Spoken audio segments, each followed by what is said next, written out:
Roland Trenel, bonjour. Bonjour.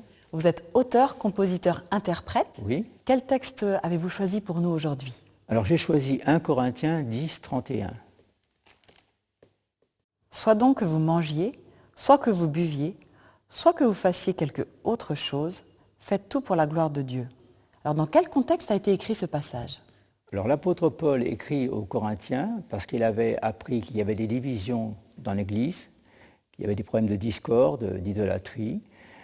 Donc il leur a écrit cet épître pour les reprendre avec douceur et aussi pour leur demander de suivre son exemple et puis de suivre bien sûr l'exemple de Christ. Alors faites tout pour la gloire de Dieu. Que veut dire ce faites tout? Alors faites tout, bien sûr tout c'est la totalité, mais faites tout, c'est-à-dire aussi bien le manger, le boire, qui sont des petites choses, des choses nécessaires dans la vie, bien entendu, mais aussi les choses plus importantes, que ce soit rendre visite à un ami, aller voir quelqu'un à l'hôpital, que ce soit offrir un cadeau. Et il faut faire tout en pensant à ce que Dieu aimerait qu'on fasse pour lui et pour les autres. En fait, Dieu nous incite à faire des bonnes choses. Alors la gloire de Dieu, comment comprenez-vous cette expression pour vous? La gloire de l'homme est éphémère, elle est passagère, elle est très très fragile. J'ai connu des artistes qui ont eu une gloire qui ont duré 10 ou 15 ans, et si on parle aujourd'hui à des jeunes de 20 ans de ces chanteurs-là, ils ne connaissent même pas leur nom.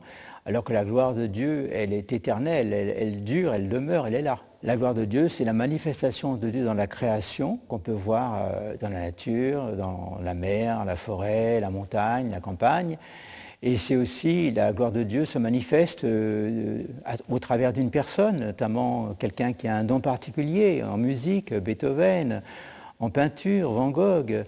Ils avaient un don particulier. Après, il peut l'utiliser pour Dieu comme il peut l'utiliser autrement, mais ils avaient un don qui venait vraiment de Dieu. Merci beaucoup.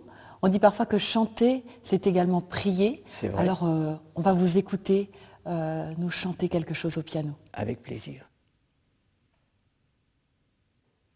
Seule la gloire de Dieu est véritable, seule la gloire de Dieu est immuable, seule la gloire de Dieu résiste au temps, seule la gloire de Dieu persiste au temps, seule la gloire de Dieu est éternelle, seule la gloire de Dieu reste fidèle, seule la gloire de Dieu sauve des âmes, seule la gloire de Dieu, la gloire de Dieu.